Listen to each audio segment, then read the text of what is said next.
আজ সকাল থেকে ব্লগটা শুরু করলাম। সারাদিন কী রান্নাবান্না করেছি এবং সন্ধ্যার সময় কী নাস্তা বানালাম তার একটা ভিডিও নিয়ে চলে আসলাম। Welcome to my page. Hello everyone, আসসালামু আলাইকুম। আশা করছি আপনারা সবাই ভালো আছেন। আলহামদুলিল্লাহ, আল্লাহর অশেষ রহমতে আমরা অনেক ভালো আছি। সকাল সকালে আমি এখানে নাস্তা বানাতে চলে আসলাম। আজ সকালে নাস্তা বানিয়েছিলাম রুটি।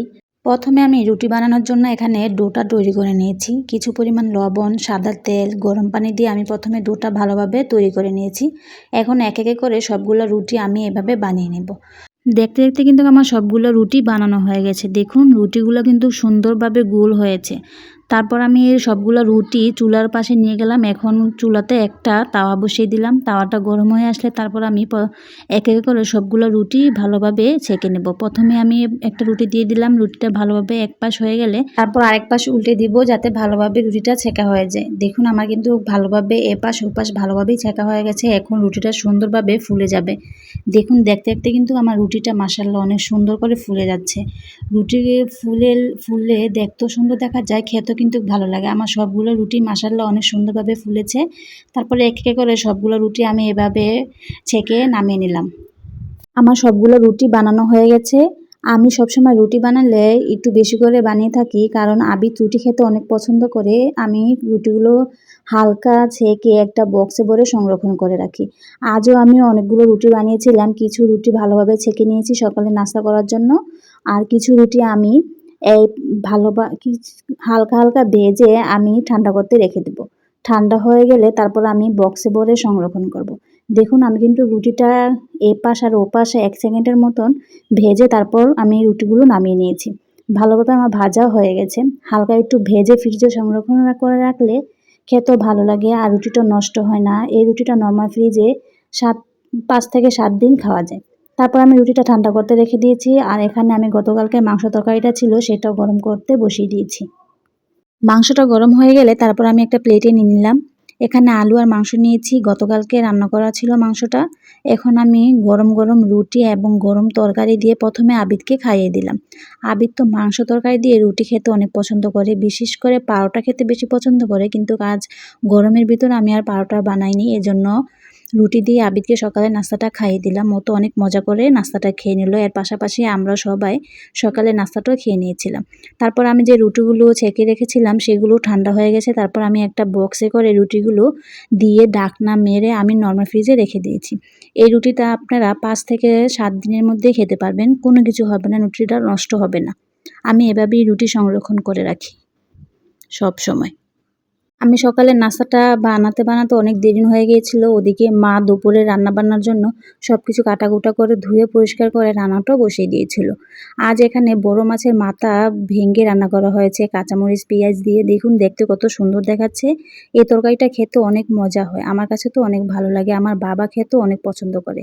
তারপর এখানে কিছু মাছ নিয়েছিল। মাছের উপরে হলুদের গুঁড়ো, মরিচের গুঁড়ো, লবণ দিয়ে ভালোভাবে মাছটা ভেজে নিয়েছে। আজ মাছের তরকারি রান্না করবে এই জন্য প্রথমে মাছটা ভালোভাবে লাল লাল করে ভেজে নামিয়ে নিল। দেখুন মাছ ভাজাটা দেখতে কত সুন্দর দেখাচ্ছে। মাছের তরকারি রান্না করবে চিচিঙ্গা, তার সাথে আলু দিয়ে। তার জন্য এখানে মশলা কষানো হবে। তার জন্য কড়াইতে পরিমাণ মতন তেল, তারপর পেঁয়াজ কুচি দিয়েছে, আদা রসুনের পেস্ট দিয়ে অনেকক্ষণ ভেজে নিয়েছে।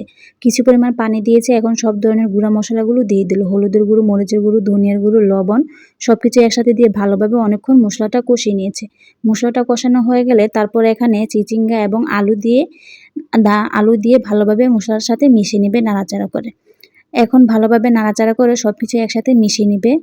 তারপর এটাকে একটা ঢাকনা দিয়ে ঢেকে দিবে এটাকে কষানোর জন্য, এবং ভালোভাবে যাতে সিদ্ধ হয় তার জন্য কিছু পরিমাণ পানি দিয়ে দিয়েছে। এখন দেখতে দেখতে কিন্তু আমার তরকারি সবকিছু ভালোভাবে সিদ্ধ হয়ে গেছে এবং কষানো হয়ে গেছে। তারপর উপরে মাছ ভাজাগুলো দিয়ে দিল। মাছ ভাজাগুলো দিয়ে আরও কিছুক্ষণ কষিয়ে নিয়েছে। এখন পরিমাণ মতন করে ঝোল দিয়ে দেবে। ঝোলটা ভালোভাবে অনেকক্ষণ জাল করে নিতে হবে। দেখুন মাছের তরকারি কালারটা দেখতে কত সুন্দর দেখাচ্ছে, তাই না? খেতেও কিন্তু অনেক মজা হয়েছিল। দেখতে দেখতে কিন্তু আমার মাছের তরকারিটা রান্না করা হয়ে গেছে। তারপর শেষে কিছু ধনিয়া পাতা দিয়ে মাছের তরকারিটা নামিয়ে নিল। ধনিয়া পাতা দেওয়ার কারণে এত সুন্দর একটা ঘ্রাণ এসেছিল, কি আর বলবো বলুন। মাছের তরকারিটা খেতে এত মজা হয়েছিল, অনেক ভালো লেগেছে। ধনিয়া পাতা দেওয়ার কারণে দেখুন তরকারিটা দেখতে কত সুন্দর দেখাচ্ছে, তাই না? তারপর দুপুরে রান্নাবান্না শেষ হয়ে গেলে আমরা দুপুরে খাওয়া দাওয়া শেষ করে নিয়েছিলাম। তারপর এটা ছিল বিকেলের দিক দিয়ে। আজ ভাবলাম অনেকদিন ধরে মুড়ি মাখা করি না, তার জন্য আজ সন্ধ্যার সময় মুড়ি মাখা করে খাবো। তার জন্য প্রথমে আমি আলুটা সিদ্ধ করতে বসিয়ে দিয়েছি। আলুটা ওদিকে সিদ্ধ হতে হতে আমি এখানে পেঁয়াজটা রেডি করে নেব। এখানে আমি মুসুরির ডাল, বুটের ডাল সবকিছু একসাথে ব্লেন্ড করে নিয়েছি। তারপর পরিমাণ মতন লবণ, পেঁয়াজ কুচি, ধনিয়া পাতা, কাঁচামরিচ কুচি, সব ধরনের মশলা, আদা রসুনের পেস্ট দিয়ে ভালোভাবে এটাকে মেখে নিয়েছি। একটু ক্রিস্পি হওয়ার জন্য আমি এখানে বেসন দিয়েছিলাম, যাতে এটা একটু ক্রিস্পি হয়ে ভাজা হয়। তারপর আমার সব কিছু রেডি হয়ে গেলে আমি কড়াইতে পরিমাণ মতন তেল দিয়ে দিলাম। তেলটা গরম হয়ে আসলে আমি এক এক করে সবগুলো পেঁয়াজু দিয়ে দিয়েছি। এখন পেঁয়াজগুলো ভালোভাবে লাল লাল করে ভেজে নেব। দেখুন পেঁয়াজুটা দেখতে কত সুন্দর দেখাচ্ছে। তারপর আমার পেঁয়াজুটা বানানো হতে হতে এদিকে আলুর চপের জন্য আলুটা রেডি করে নেব। এখানে আমি কিছু পেঁয়াজ কুচি, শুকনা মরিচ এবং লবণ দিয়ে ভালোভাবে মেখে নিয়েছি। তারপর আলুটা সিদ্ধ হয়ে গেলে আলুটা এর সাথে দিয়ে ভালোভাবে মেখে তারপর আমি আলুর চপগুলো বানিয়ে নেব। আলুর চপের জন্য এখানে আমি বেসনটা রেডি করে রেখেছিলাম। এখন বেসনের উপরে আমি একটা একটা করে আলুর চপ দিয়ে ভালোভাবে বেসনের সাথে মিশে গরম তেলে আলুর চপগুলো বানিয়ে নেব। দেখুন আলুর চপটা দেখতে কত সুন্দর দেখাচ্ছে।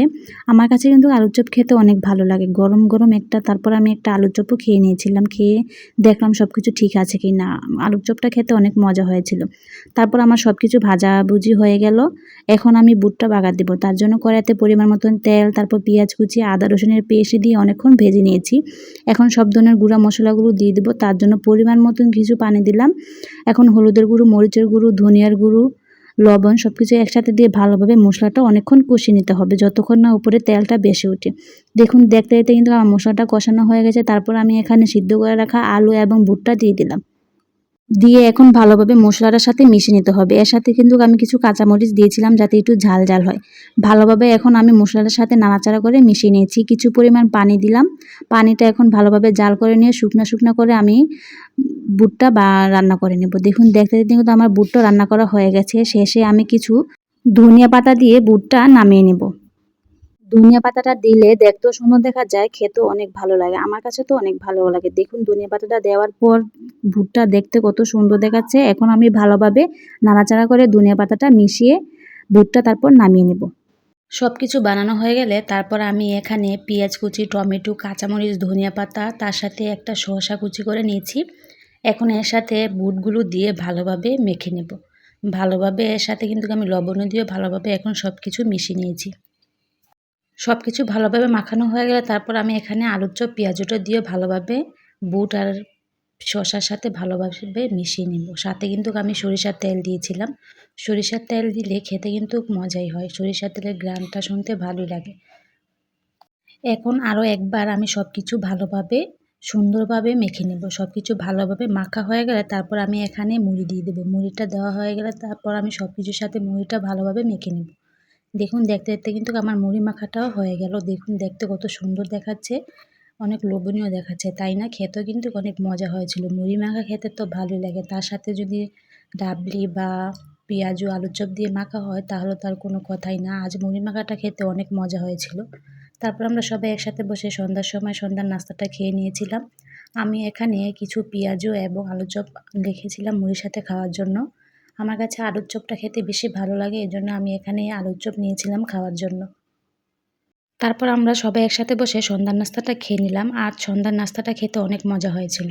এই ছিল আজ আমাদের সারাদিনের একটা ফুল ভিডিও। ভিডিওটি যদি ভালো লেগে থাকে আমাদের সাথেই থাকবেন, লাইক, ফলো, সাবস্ক্রাইব করে তানজিন আক্তার ব্লগের পাশেই থাকবেন। সবাইকে ধন্যবাদ।